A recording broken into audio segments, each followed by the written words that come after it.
I get to wrap up the last 10, 12, 15 minutes here. You guys ready to go? So I'm going to wrap it up, put a bow on it. So a couple things I wrote down for you to get to where you want to be. Number one, decide what you want. Write that down. Number one, if you don't know where you're going, how can you possibly get there? And so make sure you decide what you want. So A, do you want to be a high-paid salesperson? You want to sell 60 homes a year? You'll be a high-paid salesperson. Do you want to sell 600 homes a year? You'll still be a high-paid salesperson, and it's a little bit more stress sometimes running a big organization like that. Or B, would you like a revenue share organization where you create positive cash flow? Like if Kathy and I don't get out of bed this month and everyone else who has that, the check comes every month on the 22nd.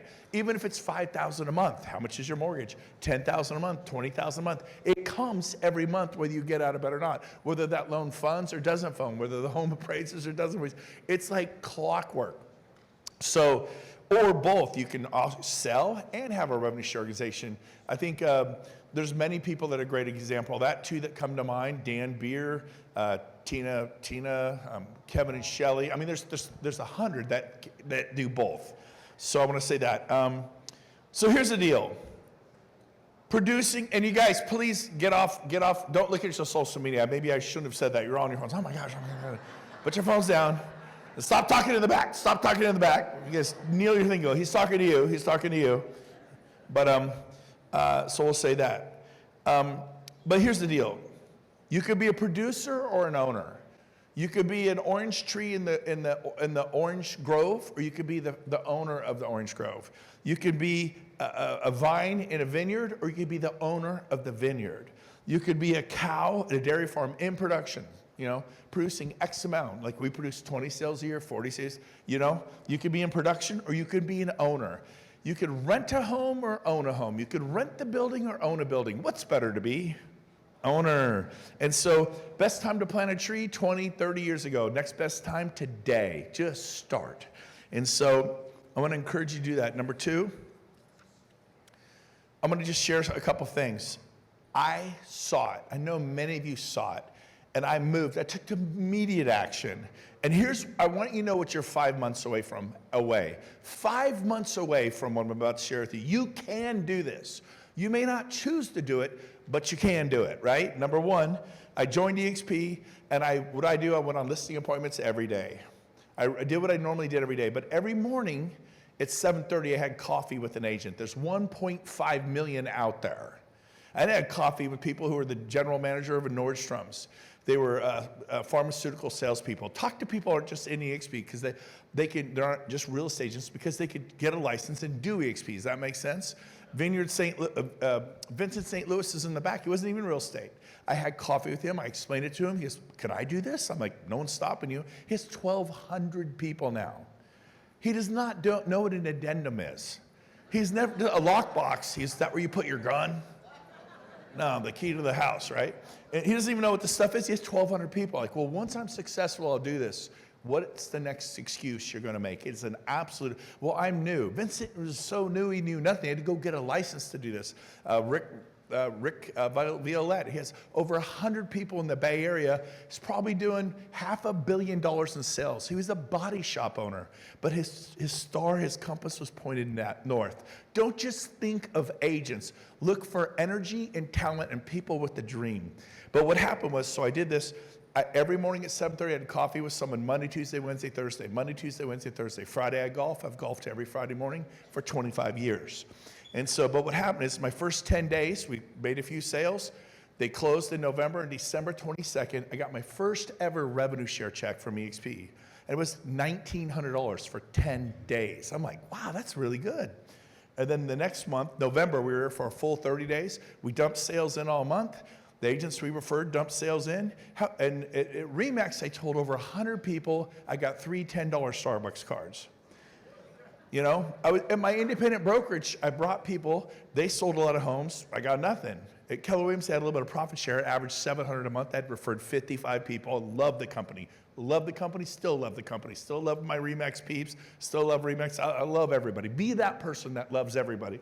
But the difference was, every time they sold a home, the money that went to the brokerage, they sent me a little back. They shared the revenue. It's called revenue share because I'm an owner. When you're an owner, you participate in the revenues.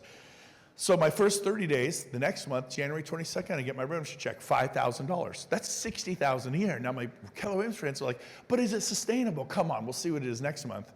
I'm like, yeah, good. I don't know what it's going to be. Next month it was 10.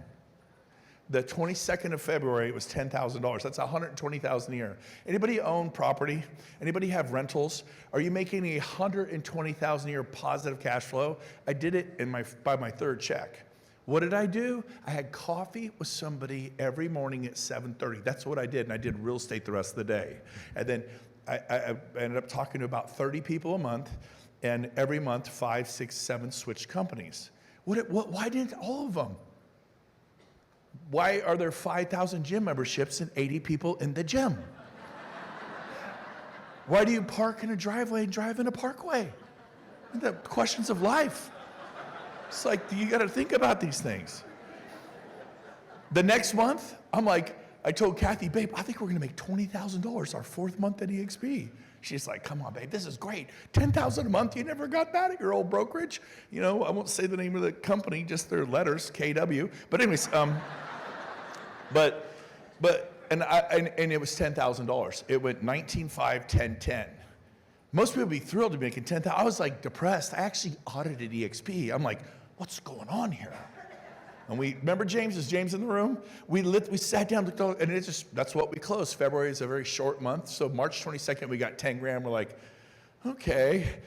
And I told Kathy, I go, next check, it's going to be 15. Take it to the bank. How many think you should promise your spouse something like that? It wasn't. It was $27,000. It almost tripled in a month. It didn't grow 10, 20% a year. It almost tripled in a month. But what was the difference? The difference was I had coffee every single morning at 7:30 with a human being, belly button to belly button, eyeball to eyeball.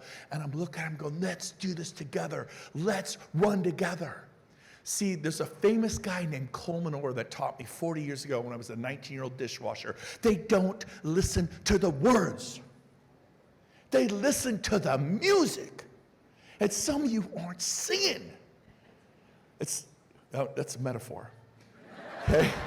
We're not singing EXP to people, but they listen. Do you believe it? And let me tell you what, I scared a few people. But 5, 6, 7 a month ago, someone said, well, we'll watch you. Someone said, not for me, but 5, 6, 7 a month ago, and I couldn't sleep last night. I was looking for people that said, I couldn't sleep last night. And guess what? And then for the next 8 months, it bounced between that and $34,000 a month. Would that be life-changing to make 27 to 30? For 5 months from starting, it was $27,000 a month. And then 13 months in, it went to $55,000 a month. That's $600,000 a year. Is that pretty good? Well, I'm not in real estate for the money. Good for you. I washed dishes for the money. I mowed lawns for the money. I collected aluminum cans for the money. I sold my body for money. No, I'm kidding. I never did that. That didn't work out at all. Never happened. Never mind. Never say something like, I get that one back. That's out there. So here's the deal. Here's the deal. You know, I do real estate. I love my clients, but I love my family more. I love my broker, but I love my family more. I have friends at the office at Remax. I loved. Drew was one of them. But I love my family more. Drew, I'm sorry, you know it. Do you think I love my daughter Sarah's right there with Kathy? The other kids were here earlier. They left. They're bad kids. But Sarah stayed. You know, the good kids stay. Sarah, give Sarah a hand, you guys. She's doing a great job. It's Christina back there. Okay, she moved over there. Give Christina a hand. You're a good kid. Even if you are in the nosebleed. And her wonderful, amazing man, Gabe. Gabe, love you, man. He's getting his real estate license any day, man. Go, Gabe. You get involved with my family, you're going to sell real estate. Now, so here I am, $55,000 a month, and they're still going, yeah, but will it last? Will it last? It didn't. Like, what will it be? 4 months later, it doubled. By my 17th month, the revenue share check was $118,000 a month. My second year, I made $1,2876,000 outside of sales. So why do you keep doing real estate? Why? I didn't. I had all these listings. I stopped listing homes immediately. I go, I did this part-time. How many of you part-time have $1.2 million worth of income net coming in with no expenses, no capital? Like I didn't go sign these 5-year leases. I didn't do all this crazy stuff. You could do it, but what you don't do is you don't have coffee with someone every morning at 7:30. Keep it simple, build it big. Write that one down. You're just not taught, you're in your head. Tony Robbins says this, you're in your head, you're dead. Get out of your head. Oh, I need a funnel. You need a cup of coffee. You need some cojones. I used to say huevos, but I moved to Puerto Rico. I found out that means eggs. It sounds better. You need some huevos. And people look at me funny like, what do I need eggs for? I like the name huevos. It should have meant, coconuts. You any Hawaiians here? You need some coconuts. So here's the deal. I mean, I was shocked. $118,000 and just started rolling. I never made less than $100,000 a month after that. And then I went, okay, no more. Did this part-time. I'm going to stop it, give it all my agents. A bunch of them are in the back there. There they are. There they are. Heather, Darcy, Cindy, Wave, lady. They were there watching, right? I said, here, take my, I don't want them, here. And I focused in. And a year and a half later, I think it was, no, 8 months later, it doubled to $250,000 a month. But I was all in. For the money? No, you gotta help people, and the money is a byproduct. Are you with me? And I poured my life out for these people. I love these people. I started doing weekly meetups, and then lunch and learns, and I started doing monthly training. And when it was just me, I was helping my family, and that's good. But to have the revenue share, I had to lift up and look and help other people. Well, I don't want to recruit people. Oh, you don't want to help people? If you don't want to recruit people, it means you don't want to help people. Because the only way, the Girls with Grit said it, you got to add value. You got to help them. Just help them, love them. Date them before you marry them, right? That was a great line. It's something like, are you in or out? How about have it be so good they're like, oh my gosh, I want to do this. You've helped me so much. John and Valerie are in the room. They now run my real estate company. They're like, we're never coming to EXP. They ran Purple Bricks. I go, no problem. And I love them month after month after month. I'd meet with them, train them. Like, why do you help us? I go, because I can. And I help them with team meetings. At Purple Bricks, I'm running the Purple Bricks team meetings out of UK in Sacramento. And they're like, aren't you worried about us? I go, there's room for, it's $1 trillion market. I am not worried. And guess what? 8-9 months later, I didn't know Purple Bricks was going to pull out of the United States and just we're done. Email, it's over. Release all your listings. And they were selling 60 homes a year each as a husband and wife, 120 listings a year. Who'd they call? Papa Gove. They called Papa Bear. They called the one who loved them.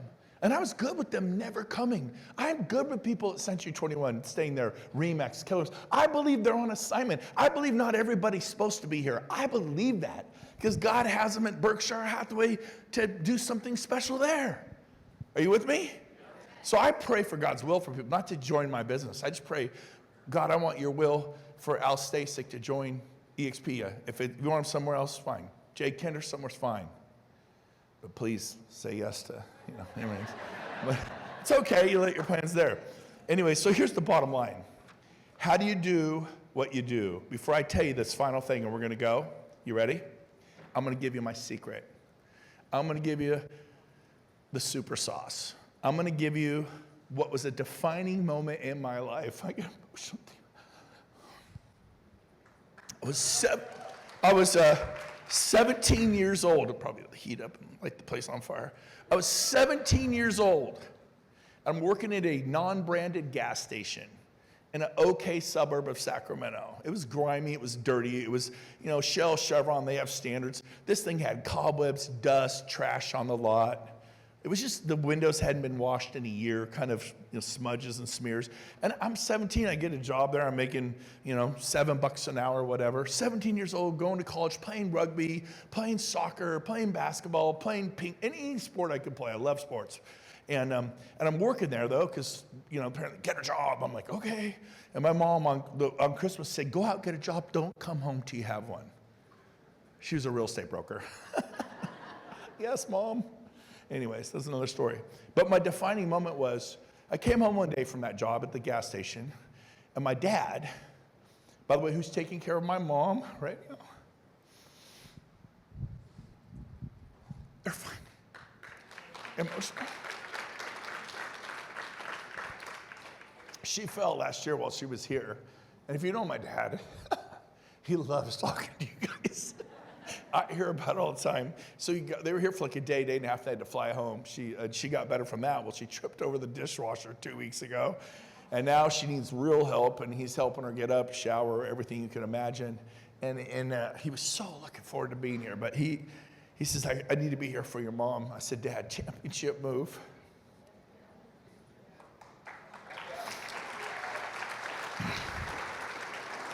I'm emotional because he'll turn 90 this year, you know. I hope you love your family. I know you do. I just don't know how much longer, he'll be here. If he's here next year, we're going to celebrate him. I'm sorry, you guys. It wasn't a part of the deal. But what my dad said to me at 17, he goes, so Brent, let me ask you a question. When you go to that gas station, you go to work, who are you working for? I go, Mr. Anderson. He goes, no, son, you're not working for Mr. Anderson. He goes, who are you working for? I go, yeah, I'm working for Mr. Anderson. He owns the gas station. He's got 2 cute daughters who I'd love to date. I bought him a Jeep. They jump in their ponytails. They're cute as could be. And he goes, no, you're not working for Mr. Anderson. What are you talking about, Dad? Mr. Anderson goes, yeah, I'm working for Mr. Anderson. He goes, no, son, no, son. He goes, in the Bible, it says, do your work as unto the Lord. Let me ask you a question, son. I'm 17, young, impressionable. He goes, and if you're an agnostic or atheist, just bear with me. It's still the story will work for you, okay? He goes, if you knew that God owned this gas station, the King of Kings, the Lord of Lords, like, would you show up the way you're showing up? I'm like, well, no. I just kind of show up. I had people wake me up at 6:30 and give me money to pay for the gas. I mean, that's not I was asleep, right? And so he said, son, go to work and pretend like, because he does, pretend he owns it. And then do your work as unto the Lord. Man, that day I cleaned every piece of trash off the lot. All the wrappers, all the foils. I washed the gas pumps. You ever seen gas pumps? They're icky. I washed, this was all clean so you could see the clickers. I washed the windows. I went in the bathrooms and scrubbed the toilets. I scrubbed the walls. I got rid of the cobwebs. I found some black widows that you were sitting next to. Ooh. Got rid of those things. The bathroom sparkled. The cash register, it sparkled. The whole lot sparkled. I transformed it in a day because I understood my mission. I understood who I was serving. And if you apply your whole life like that, let me ask you a question. Who are you working for? Who are you working for? So guess what? Mr. Anderson showed up that weekend. He looks around, didn't even recognize his own gas station. He comes in, who did this? I'm like, thought he was mad. He's, what happened here? I'm like, I did this. He goes, you did this. Oh, yeah. And he goes, you are now the general manager of my gas station. He doubled my pay. He's like, you did this? I go, yeah, I did this. It was like, I just got promoted. Would you like to be promoted? Rethink who you're working for. We love Glenn, right? But you ain't working for Glenn. Maybe you are. But even if you are an employee, who are you working for? That was so powerful. I've used that in my life. I'm going to wrap up with this. Tony Robbins says the differentiator to the most successful people in the world are this. It's not intelligence. He's coached the most elite performers in the world. It's one thing. It's hunger. That should encourage all of you, right? Because you're like, oh, I was a C student. I dropped out of college myself. It's hunger. Because if you're hungry for change, because you want more for your family, for your kids, to be able to pay off your parents' home, to do some amazing things, which we have endless stories of all that stuff happening. It'll drive you to read the books. It will drive you to listen to the podcasts while you're working out. It'll drive you to work out. It will drive you to get in the right rooms and to make sure you're not in the wrong rooms. The right room can change the world. It could change your world. Get in the right room. Proximity is one of the most powerful forces on the planet. You will become, and people have said it, you will become like those people you hang out with. That's why I went to NAEA and hang out with Jay and Michael and Albie Stasek and Cliff Freeman. And I went, Howard Brent and Star Power, Mega Camp for Any. I'm looking for the people who are my kind of people. And I hung out with them, and I listened, and I implemented. Listen, implement, listen, implement. So over the next 2 days, take notes, come up with a list, and I'll show you this and we're done. This is my notes. I spent last week with Jordan Peterson in person, 3 days. I spent last week with Harvey McKay. These are the nuggets. This pages and pages of notes. Wrote Swimming with the Sharks. Andy Elliott, you know that guy? Jim Quick wrote the book Limitless. There's Dean, Tony Robbins. I mean, I just couldn't write quick enough. And then I wrote down this. I went through, I circled, asterisk, and then I took the time to hand write like the zingers. One of the things Tony said, and I have it right here, he says, one conversation at an event can alter your life forever. But you gotta be looking for the gold. You can't been there, done that. Lose the been there, done that area. Man, I've been to UPW 5 times, and the 5th time was the best time. I'm going back to relationship in Cancun this November. Already been once. I know exactly what they're gonna do, and I can't wait to go again. Because I'm hungry for what? I want to have an amazing relationship with my wife, that beautiful woman right there. I'm excited, and we're doing great. And we're doing phenomenal, but I want to do phenomenal times 10. There's so many more gears in your life. How you doing? I'm doing fine. Let me translate for you. You're not doing fine. You got to do phenomenal. You could do better. Fine is just a way for hiding. So I know I'm not doing fine with my health, and I'm going to do something about it. You cannot fix what you will not face. Write that zinger down. You cannot fix what you will not face. And then, so I have all these notes in the back of the book. I wrote down all the people I met there on this side that I thought were just incredible. Just incredible. I have their cell phones. These people are like, just wow. I wrote down what city they're from. They're like, come see me if you're in La Jolla. Come see me if you're in San Antonio. Come see me if you're in Coeur d'Alene. Come see me. Like, I got in this room, and it's called the Zenith Business Club. There's 25 people in the world in it. And it's Andy Elliott's there. Dr. Oz was there. There's Brian McKnight, the award-winning Grammy jazz singer guy. He was there. Amazing. And then I wrote down this, and I'll end with this. Do this here from CABO. I wrote this as urgency. And I came up with 11 things I have to do like now. Like, they will all be done. My goal is to have them all done by this Sunday. Like, have a list of actionable items to come here and to receive and do nothing. Makes this a fun trip and a pipe dream. Fun trips are good. Pipe dreams are good. It feels good. Someday. You know what? Someday never comes. You know what comes? When you get gritty, like the girls with grit, when you fight, and you have bounce, you can't have bounce. I don't believe that. I golfed every Friday for 25 years because I have bounce. I took Kathy out every Wednesday and Saturday night. I have bounce, and we hit a problem even doing that, but that's what saved us. Like, we date twice a week, every week. Now we go out probably 3, 4, 5 times a night. A night. I'd love to.